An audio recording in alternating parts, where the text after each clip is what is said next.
ভারতীয় সীমান্তরক্ষী বাহিনী বিএসএফ বাংলাদেশের অভ্যন্তরে ঢুকেছিল বাংলাদেশি সাধারণ নাগরিকদের ধরে নিতে।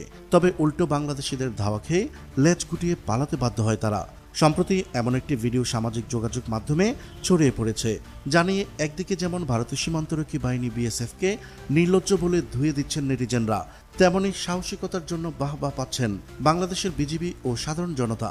ভারতীয় সীমান্তরক্ষী বাহিনী বিএসএফ বাংলাদেশের অভ্যন্তরে ঢুকে সাধারণ নাগরিকদের তুলে নিয়ে যাবে, আর বাংলাদেশের সীমান্তরক্ষী বাহিনী সহ সাধারণ জনগণ চেয়ে চেয়ে দেখবে।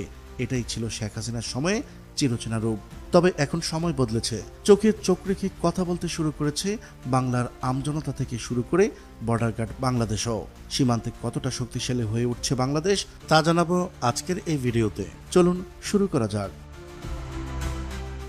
সাবেক প্রধানমন্ত্রী শেখ হাসিনা ভারতে পালানোর পর ডক্টর মোহাম্মদ ইউনূসের নেতৃত্বাধীন অন্তর্বর্তী সরকার ভারতকে বিন্দু পরিমাণ ছাড় দিতে রাজি নয়।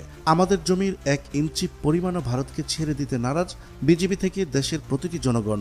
সীমান্তে ভারতীয় বিএসএফ জওয়ানদের একক আধিপত্য এখন যেন ধুলোয় মিশে গেছে।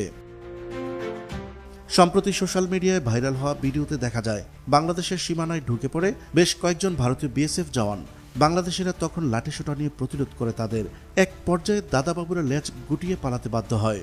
ভিডিওটি সামাজিক যোগাযোগ মাধ্যমে ছড়িয়ে পড়ার পর তা নিয়ে চারদিকে শুরু হয়েছে ভারতীয় সীমান্তরক্ষী বাহিনী বিএসএফ এর সমালোচনা।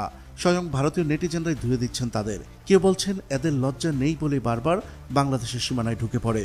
তারা বিএসএফ এর সমালোচনা করলেও বাংলাদেশে এসব সাধারণ নাগরিকরা প্রশংসা কুড়াচ্ছেন তাদের সাহসিকতার জন্য। তবে ভারতের বিএসএফ এখনও কোথাও কোথাও আগ্রাসন চালাচ্ছে। গত 2 মে লালমনিরহাটের পাটগ্রাম সীমান্তে ছবি তোলার সময় এসএসসি পরীক্ষার্থী সহ 2 বাংলাদেশিকে ভারতীয় সীমান্তরক্ষী বাহিনী বিএসএফ ধরে নিয়ে গেছে। অন্যদিকে দিনাজপুর সীমান্ত এলাকা থেকে বিএসএফ জওয়ানরা ধরে নিয়ে যায় আরও 2 বাংলাদেশিকে। এরপরে পাল্টা জবাব হিসেবে 2 ভারতীয়কে ধরে আনে ওই এলাকার কিছু আমজনতা, আর এরপর বিজিবির হাতেও তুলে দেয়। আমি যতটুকু জানি, আমার বর্ডারের পাশে আমাদের বাড়ি, বর্ডারে আগের চেয়ে এখন একটু উত্তেজনা বেশি। এখানে সমস্যা বলতে কি, আমাদের এই গরু ছাগল হয়তো আমাদের মূল্যমান ল্যান্ডের ভিতরে আমরা বাঁধি, এইসব কারণে ইন্ডিয়ান বিএসএফ আসি আমাদেরকে বাধা বিঘ্নতা করে।